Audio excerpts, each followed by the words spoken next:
The teachings of Rabbi Ephraim Sprecher, Dean of Students at Diaspora Yeshiva on Mount Zion, Jerusalem. Yesterday was Shabbos HaGadol, right, Michael? It was Shabbos HaGadol yesterday.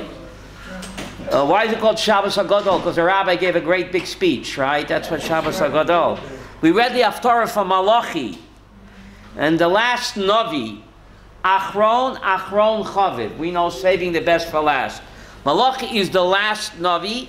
And in yesterday's Haftarah, he makes an incredible statement. He says, Kani Hashem lo shaniti. I, God, never change. Va'atem b'nei Yaakov lo chelitem. And you, the children of Yaakov, will never be what? Destroyed. Michael, God puts himself, God ties his destiny to us.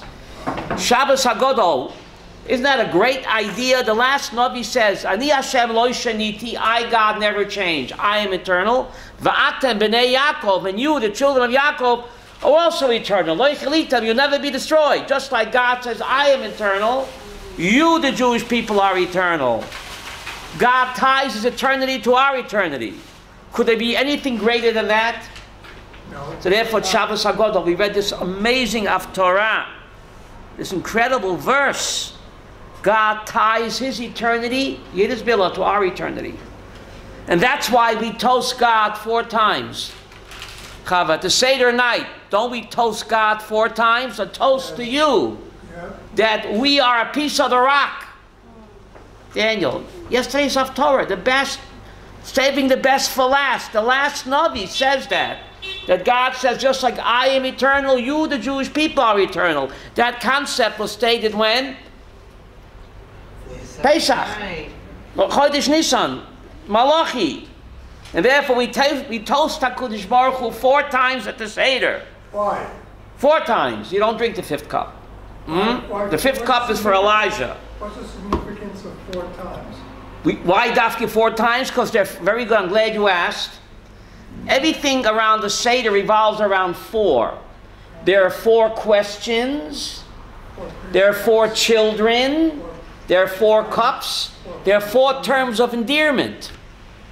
V'tzeisi, v'galti, v'lakachti, v'evesi. Everything is 4. The Talmud tells us, we're going to talk about it, if you take a look at your sheet, A, the Schar Noshim Tzidkoniyos Ba'osa Hador Nigalu Mitzrayim, the first source, A.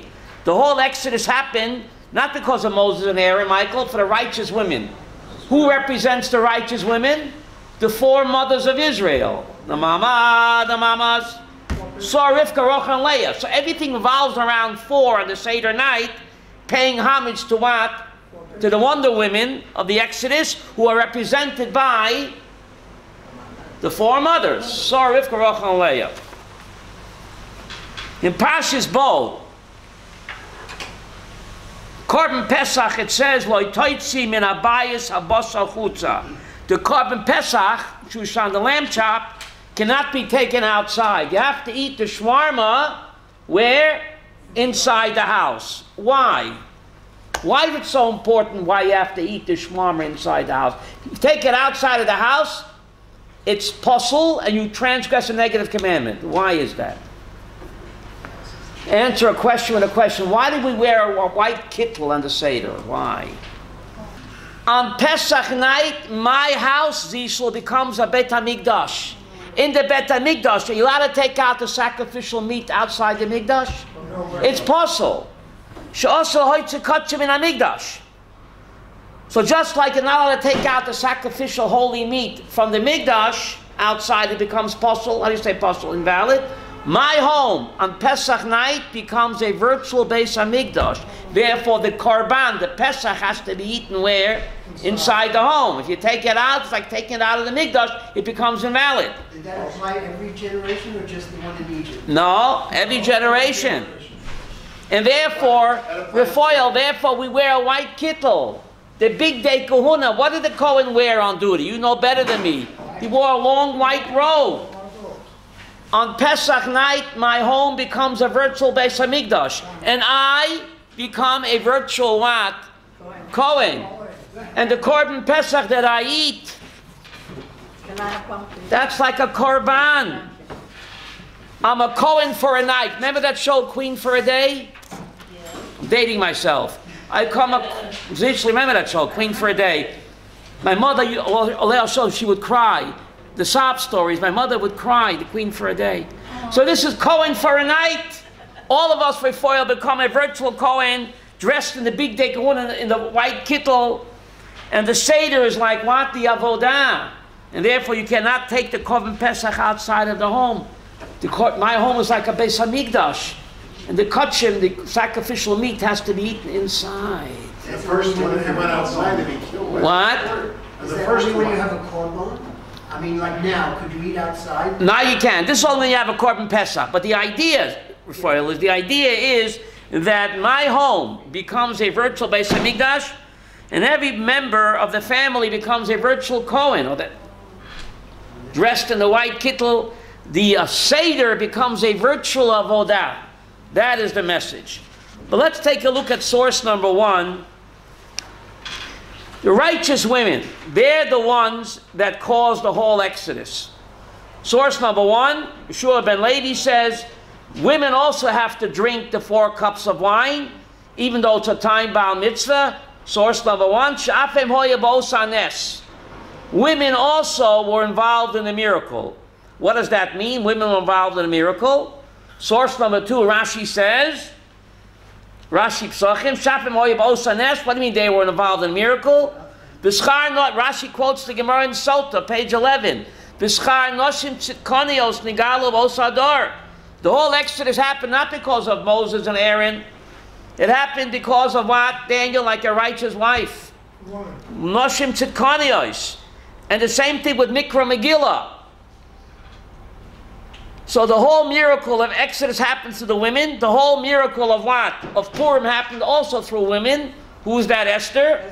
And also, Rashi says, Ner Chanukah. Ner Chanukah. All salvations in Jewish history were through whom? Women. Women. There a pattern there, Raphael? Is there a pattern? Must be, I don't know. Think of it. All women are wonder women. The salvation from Egypt happened through women. The salvation of Purim and Chanukah, says Rashi, all happened because of righteous women. Wow. And the Rashbam in source number 3 says the same thing like grandpa. The Rashbam is the grandson of whom? Rashi. Look what he says in source number 3. Tosaf Sachim, Boisanes, Perish Rashbam, Al Yodam Nigalu. The whole miracle of the Exodus happened because of the righteous women. V'chein the Megillah, in source number 3. Al Yedei Esther, Ube Chanukah. And the whole Chanukah miracle also happened through whom? Yehudit. Yehudit happens to be the Esther of Chanukah. So everything here revolves around what? The righteous, the wonder women of the Exodus. Now, if you look at source number 4, the king says to the Jewish midwives, one name was Shifra, and the other one name was what? Pua. And what does he say to them in source number 4? If you see on the birth stool, if it's a son, kill him. If it's a daughter, leave him alive. Source number 4, Apostle Yud Zayin, the midwives feared God, and they didn't do what the king of Egypt said, and they kept what? The babies alive, right? Source number 4, Apostle Yud Zayin. Who was Shifra and Pua? Who were they? Miriam and Yocheved. That's what Rashi says. But you'll see that the Malbim and Klayaka do not agree. They say that Shifra and Pua were the original Wallenbergs. They were Egyptian midwives, non-Jewish Egyptian midwives who risked their lives like Wallenberg did to save my mother plus 100,000 other Jews. We'll get to that soon. Shifra and Pua, according to the Klei Yoker, and we'll see in Malbim, were Egyptian midwives, not Jewish. Good thing you came today. You see, you would have missed it, Lillian. Good thing you came, right? Before we get there, let's go to source number 5. The book is called Shemot, Shushan. Shemot What does Shemot mean? Names. Names. But if you look at source number 5, it's a no-name defense. Lillian, I'm mixed up. The book is called Shemot. Source number 5, Shemot Perik Bet. So it should tell me names, Chava. You see any names in source number 5? Vayelech ish mebet Levi. A man went from the house of Levi, and he married what? A woman, Bat Levi. Thank you very much. A man marries a woman. When a man loves a woman, remember that song? David, remember that song? I'm dating myself. Oh. Again, no name. Wait, Yehuda says Shemot Perik Bet. Shemot means names. So Raphael, what's going on? What's going on? And it gets even more mysterious. Look at Pasuk Bet, source number 5, Pasuk Bet. Vatara Isha, the woman gave birth. Which woman? Vatelet Ben, and she gave birth to a son. Which son? Vatera, we saw that he's good. Which baby isn't good? A good baby, he didn't have colic. He didn't spit up. What? He didn't what? A bad baby?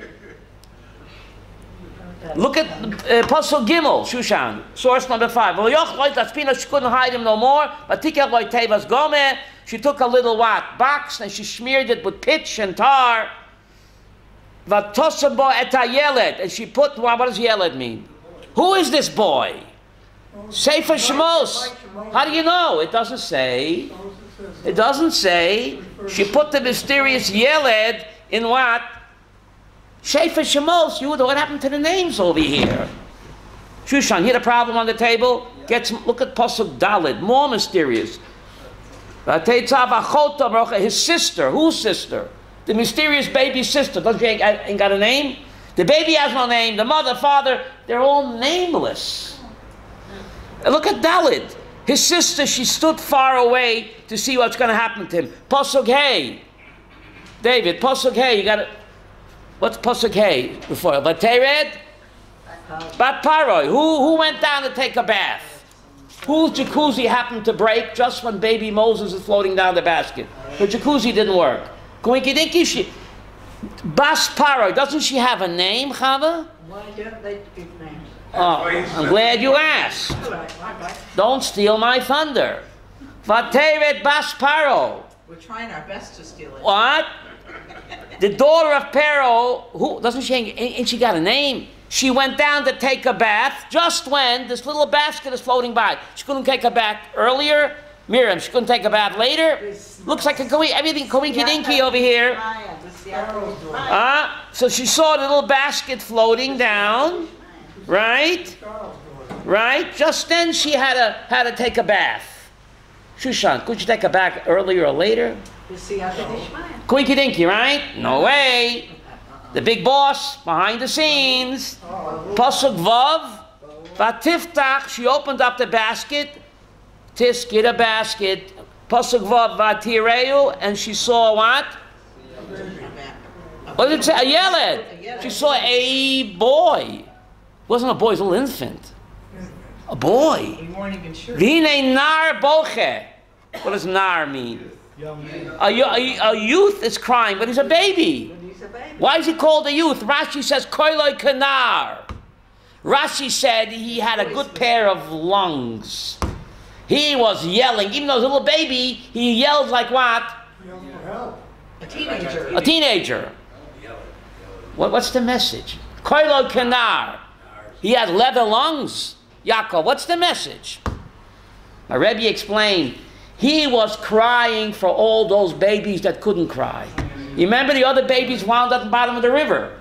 Right. The baby boys. So he was yelling and crying not just for his own pain, but even that tender age.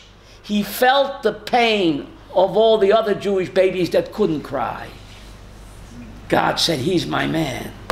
If you can feel the pain of another Jew at that tender age, God says, you're my man. Nar bocher.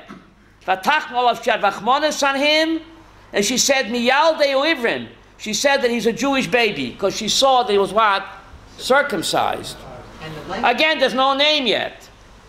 Posuk Zayin, again. Vatoimer Achota, his sister said. Again, don't she got a name? El Bat Paroi, again. The sister said to whom?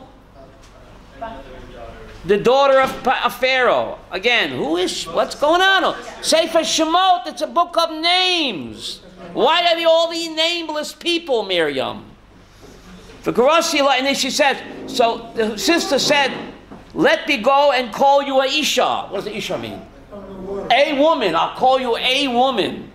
And the woman will be your what? The nursemaid, to nurse the baby. Right?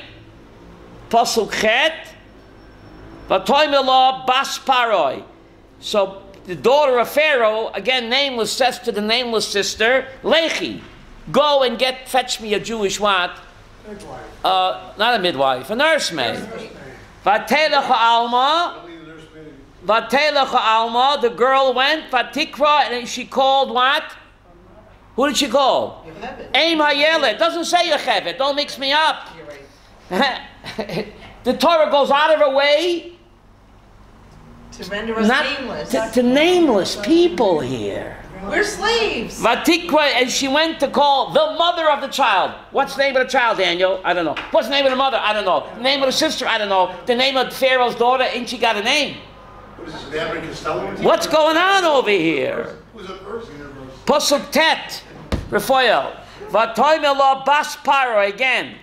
And the daughter of Pharaoh says to the nameless nursemaid, Helichi atayelet, again, without no name, take this child and nurse him, and I'll pay you. Vatikach hoisha hayeled, the woman took the baby and she what? She nursed him. What's going on? It's Sefer Shemos. Why are there no names? No, help me here. I'm stuck. Miriam, I'm stuck. I got the question. We're slaves, therefore no identity? What do you mean? Yeah. Universal woman. What? Or universal. God is interested in a person's mission in life. So why are these people nameless when the book is called Shemot? He doesn't want to blow his Is they cover. fulfill He doesn't want to blow Don't want to blow the cover. In my humble opinion, Moses is done the cover. in my humble opinion, there were millions of heroines here. Millions. If you're going to name one, you leave out the other millions. I think the Torah's idea that each one of these Jewish ladies, girls and ladies, were each heroines. And if you're going to name one, the other millions will say, what am I, chopped liver? So perhaps that's why, Miriam, the Torah doesn't name anybody. In my humble opinion, maybe you can help me out, Raphael. There are no names because each one, the anonymous heroines, all women are Wonder Women. You're going to name just Miriam and Yocheved and Batya. What about the millions of others? So I think that's the message of the Torah, that all of the women of the Exodus, all are Wonder Women. They're too numerous to name because you wouldn't have enough pages in the book. So therefore, they remain anonymous. In my humble opinion, I think, if you have a better answer, but this is the only answer that I know of why all of these great women remain nameless. The heroines of the Exodus, we forget that Moshe Rabbeinu's life was saved by women. Let's think. His mother puts him in a basket, save his life. Who babysits for him? A sister. Who saves him in the basket? Pharaoh's daughter. So far, baby Moshe owes his life to what? Women. To women. Look at Pasuk Chav Hey, source number 6, Pasuk Chav Hey. Pasuk Chav Dalid. Back up, source number 6, Pasuk Chav Dalid. Vahi b'derech b'molon. Moshe's on the way to Egypt. Source number 6, Chav Dalid. V'v'gishehu Hashem, and God meets him. V'yevakesh hamito, and God wants to what? Kill him. So what happens? Who saves him? Because he didn't circumcise his son for whatever reason. Pasuk Chav Hey, who saves him? Chav Hey, but it's in bold type. You have it? Vatikach Tzipora Tzor. His wife Tzipora takes a flintstone. Remember the Flintstones? Vatichwa says Orlas B'na. She cuts off the oral of his son. Vatagal Raglov. And she puts the foreskin next to Moshe's feet. Vatoyme, and she says, Ki chasan damim atali. You are a bloody bridegroom to me. So by doing the act of bris milah on her son, she saves Moshe's life. So again, Moshe is saved again by what? First by his mother, then by his sister, then by Pharaoh's daughter, and now he's saved by what? By the wife. The greatest human being that ever lived keeps on getting into jams, and who keeps saving him, Raphael? The women, the better half. That's pretty amazing, huh? Moshe Rabbeinu is saved by women. Now, who is the Shifra Pua who risked their lives to save Jewish babies? Who are they? Rashi says, look at Rashi source number 7. Rashi says, Shifra zu Yocheved. Shifra, remember Clark Kent Superman? She was really Yocheved. And she's called Shifra because she's Shemashaperes as a Vlad. She beautifies the child. She was a midwife and she puts up the child. He puts them up. How do you clean them up? Pua, source number 7. Who's Pua? Miriam. Hashem Shepua Medaberes Levlad. Gederach Hanoshim, she kept going poo poo poo, kuchiku, kuchiku, a crying baby. So Rashi holds that Shifra and Pua were actually Yocheved and Miriam. Okay? But the Klei Yakar does not agree. Look at source number 9. Number 9. Klei Yakar al Shemot. The king of Egypt said to the midwives of the Hebrews, not Hebrew midwives, midwives of the Hebrews, Yesh Omrim, Shamiyaldosh Hoya, next to the next word, Mitzvayos. These were Egyptian midwives that assisted Jewish women to give birth. Lamayaldosh Ivrois.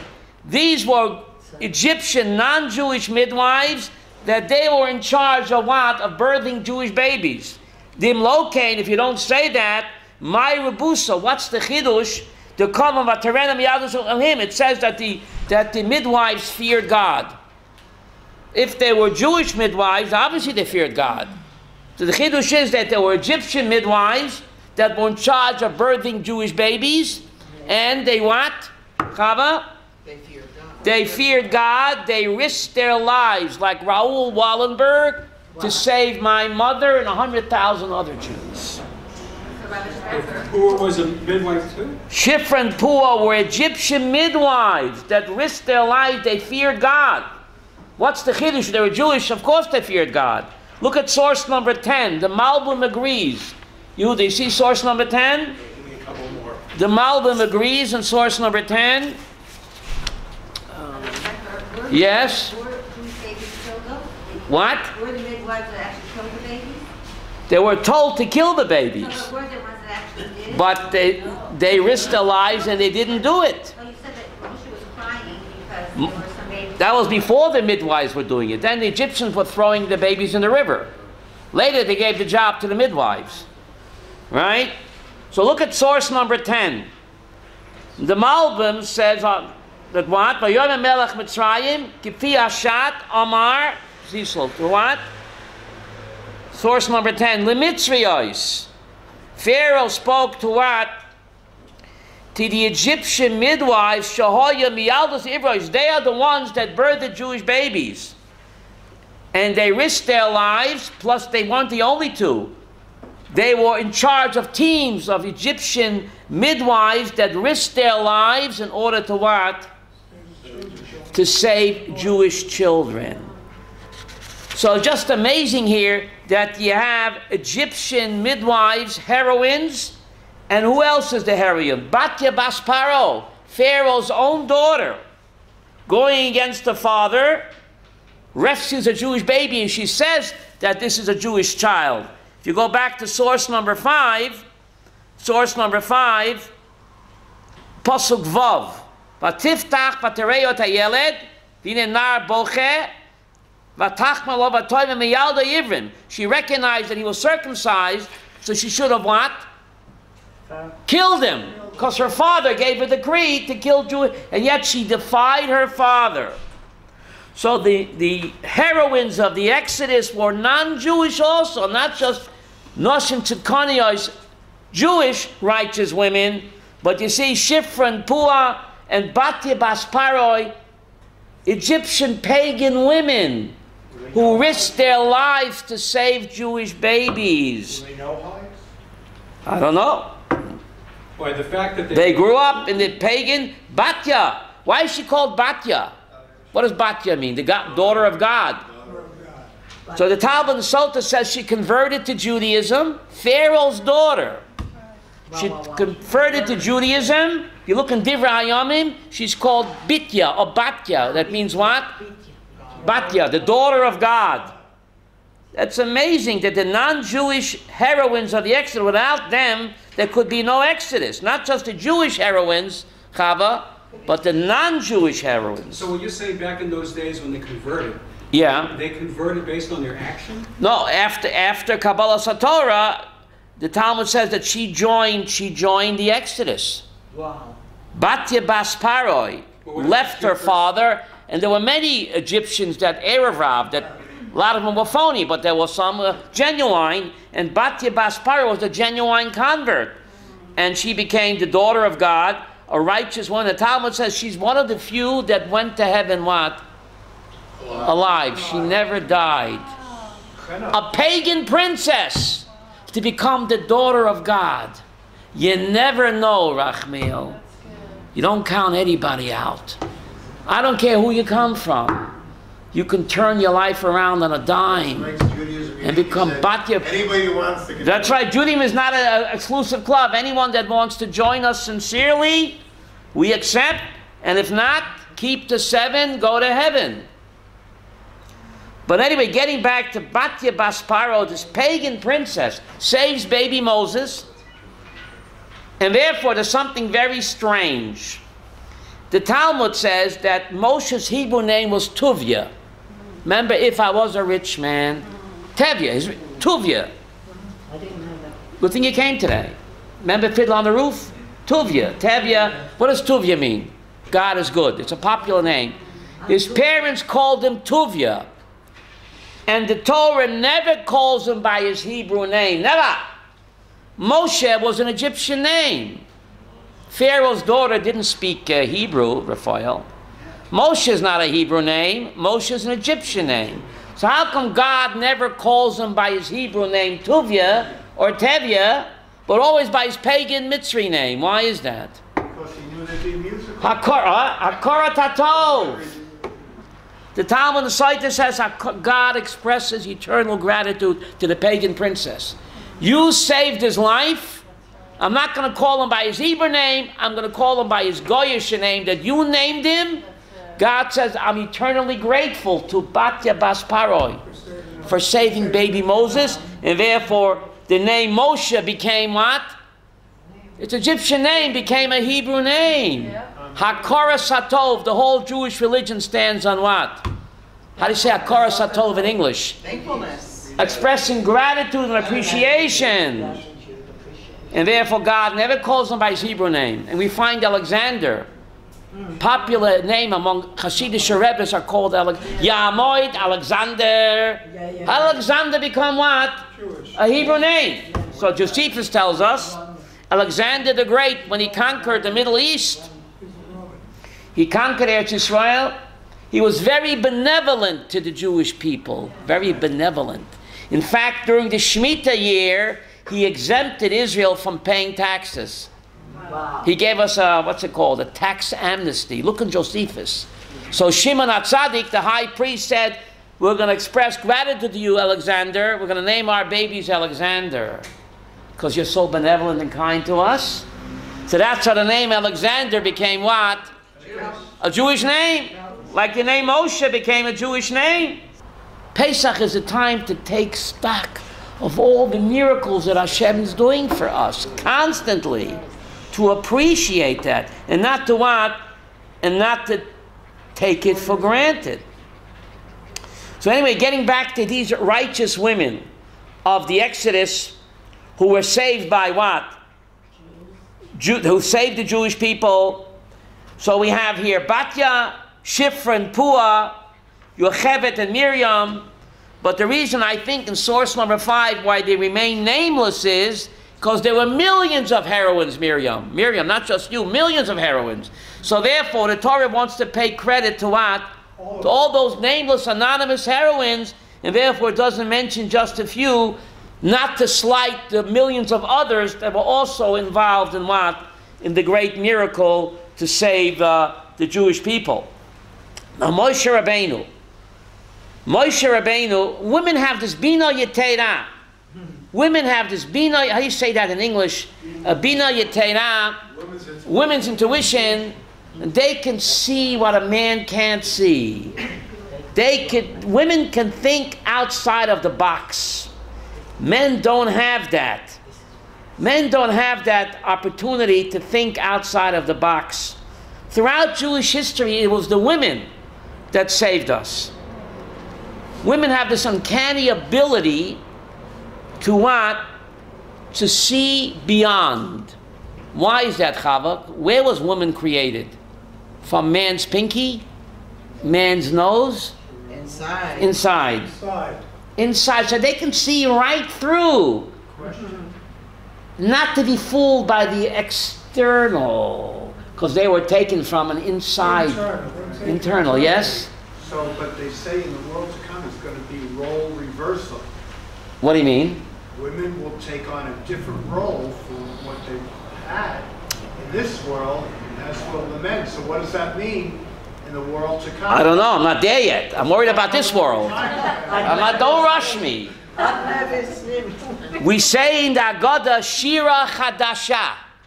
Miriam, in the feminine, Shira Chadasha. Isaiah said we're going to sing Shira Chadasha.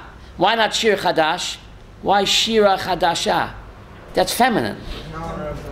Because just like the first redemption is in honor of Noshim Tzikonios, so Isaiah says Shira Chadasha, the final redemption, will also happen only what? And therefore, the new song, what's wrong with the old song? Shira Chadasha, in the feminine, that just like the first redemption happened because of women, the final redemption, which we are very close to, look at all the signs, right? Will also happen in the righteous women, and therefore, the Shira Chadasha Isaiah mentions is what? In the feminine. If you look at the Shira that we're going to read on Shvi Shal Pesach, the song at the sea, by the sea, by the sea, by the... That we sing on Shvi Shal Pesach, because the Jews sang the song at the sea, Zishal when? Shvi Shal Pesach. Right? When they got saved by the splitting of the Red Sea and God drowned the Mitzrayim, the Jews sang this song at the sea. And therefore we read that parsha when? On the 7th day of Pesach, because that's when the Jews originally sang the song. If you see how the song is written in a Torah scroll, it's written with wide empty spaces. Raphael, you know what I'm talking about? You look at a Sefer Torah, the Shirat Hayam is written very strange in a Torah scroll, with a lot of wide empty spaces, David. Why? But why a lot of wide empty spaces? I mean, why did God tell Moses to waste so much space? So people could walk through. Every one of us has to fill in the blanks. All of us have to write our own Shira to HaKadosh Baruch Hu. So the blank space in the Shirat Hayam, the Song of the Sea, Lillian, all of us have so much to sing to God for. God said, I want to hear from you. Fill in the blank spaces with your own personal song. Express gratitude to HaKadosh Baruch Hu for all the good that He does in our personal lives and our national lives. And therefore the Shira in the Sefer Torah is written with a lot of wide empty spaces for us to fill in the blanks. So Amram married Yocheved. Amram married Yocheved, and they gave birth to what? Baby Moshe. To baby Moshe, the Redeemer of Israel. Now Moshe has a very checkered past. He grew up as a prince of Egypt. He became a fugitive. Remember the fugitive? And then he came back to the Redeemer of Israel. Very strange to grow up as a prince of Egypt. He didn't go to Cheder. Where did he go there? Cairo University, right? Why did he grow up as a prince of Egypt? Then he becomes a fugitive. And then he comes back to be the leader of Israel. What's God's game plan? Moshe was not FFB, Chava. He was not FFB, was he?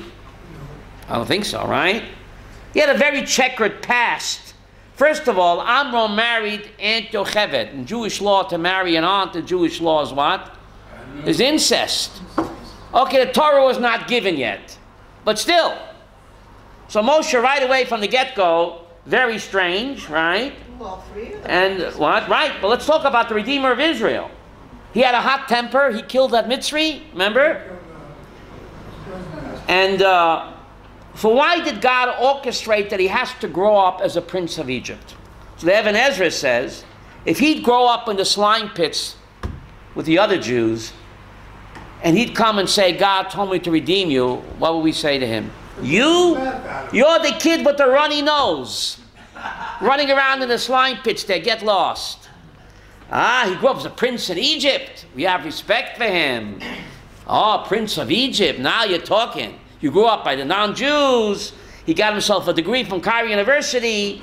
He didn't grow up as a slave. Hashem wanted him to acquire leadership skills, to become a leader, to gain respect of all, and also to know how Egypt ticks, to know how to speak to Paroi. You're not going to learn that in the slime pits with the other slaves. You grew up in Egypt. You're like a fifth column. He was like a spy. You know how to negotiate, how to talk to Pharaoh, to push their buttons, because what? He grew up there to acquire leadership skills, to gain respect of the Egyptians and of the Jews. Then which buttons to, right? And then he had to flee to Midian. Why? Why? Remember, who bought him his first tricycle? Who bought Moshe's first tricycle? Ramesses. Who bought him his first playpen? Ramesses. He was grandpa. He grew up on Pharaoh's knees. So he had to become a fugitive. To make that break, you don't longer belong in the palace. Forget your tricycle and your bicycle and your playpen. You don't belong in what?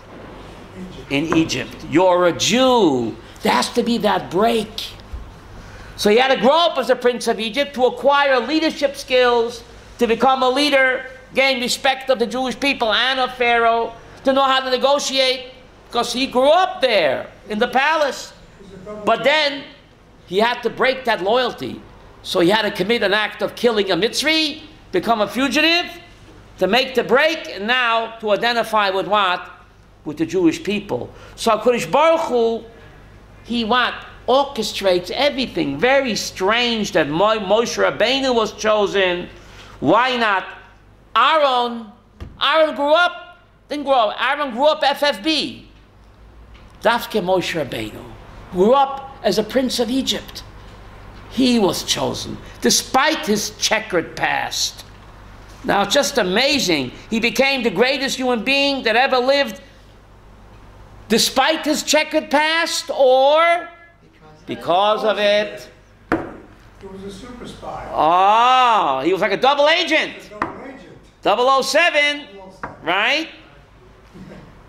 Now, the Torah calls him in Exodus 2, Ish Mitzri. Deuteronomy 33 is called Ish Elohim. Who am I? I think Moshe Rabbeinu had an identity, how do you say it in English, an identity crisis? Exodus 2, Raphael, he's called Ish Mitzri, an Egyptian man. Deuteronomy 33 is called Ish Elohim. What are you? Are you an Egyptian man? Or are you a godly man? What's the answer? Yes. Yes. Yes. Yes. Yes.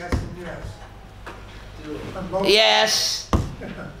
My Rebbe Rapam said, all of us are a Dr. Jekyll and Mr. Hyde. And if you don't believe that, you don't know yourself.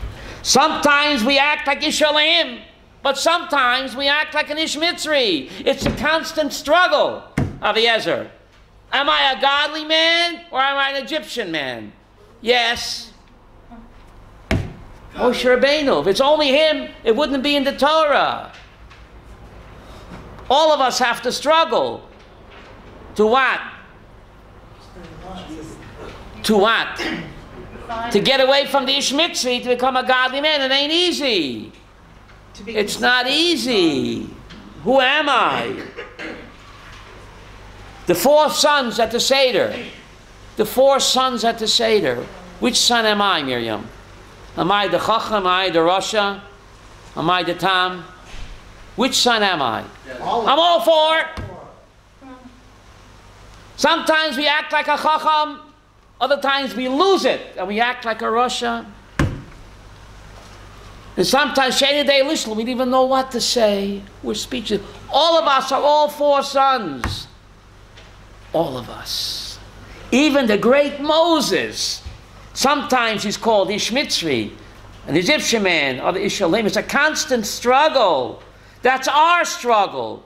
Moshe Rabbeinu's struggle is our struggle. Who am I? It ain't easy. But that's our tafkid in life. That's our tafkid in life. To emulate the great heroines. Every person is born for a moment. Like this Wallenberg who saved my mother. And 100,000 other Jews. Did he learn from Shifra and Pua? Did he learn from Shifra and Pua?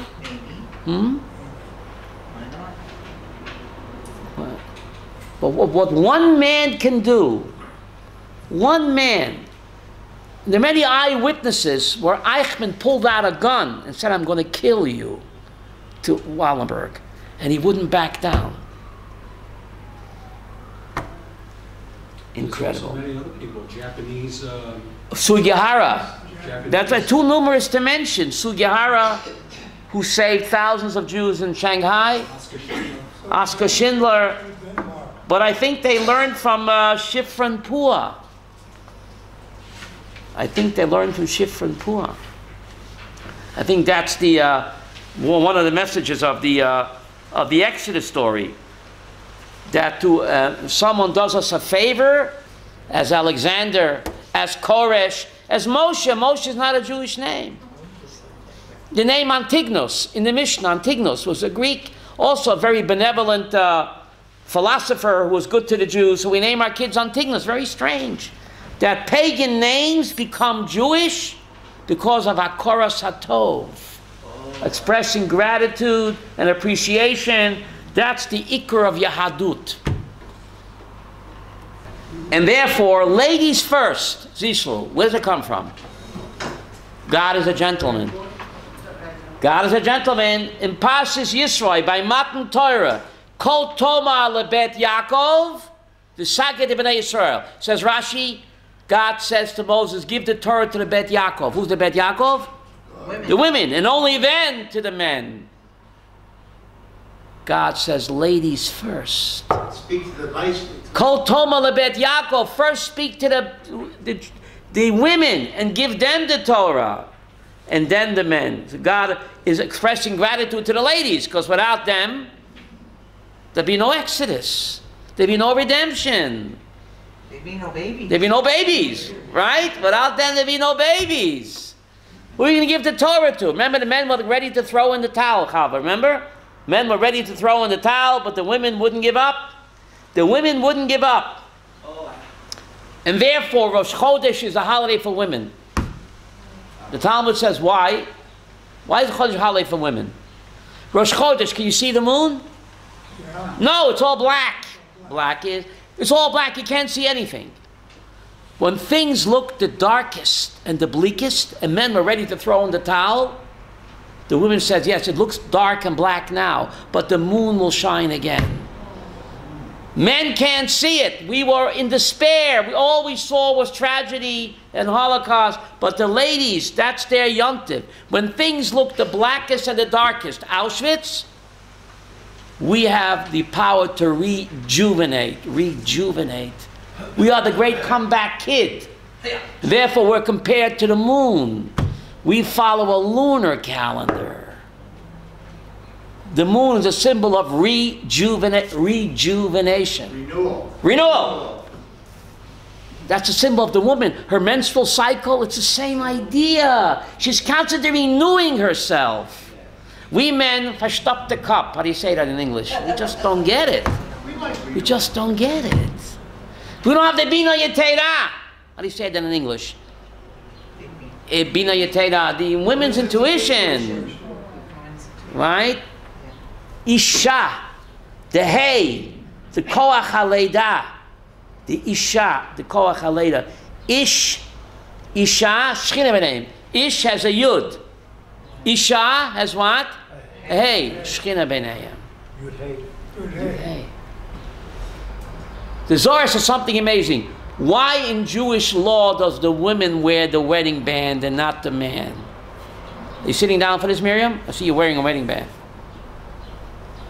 In every Jewish marriage, they say 3 is a crowd, right? But in every Jewish marriage, there's Ish, the Yud, Ish, the Hey. Every Jewish marriage, there's a third partner there.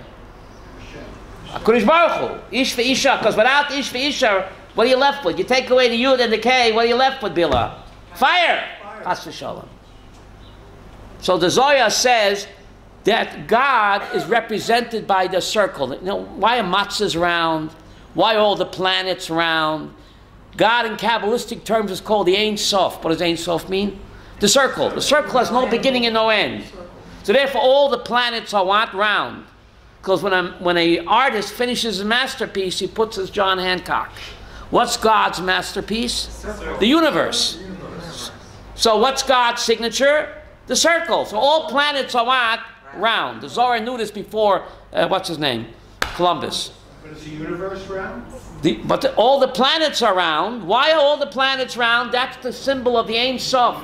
A circle has no beginning and no end. HaKadosh Baruch Hu has no beginning and no end. His love for us is my endless love. So the circle, the wedding band, is the symbol of what? Daniel, of the third partner in this wedding. Who's the third partner in the wedding? The Ein Sof. And the woman gets to wear it because she's more godlike.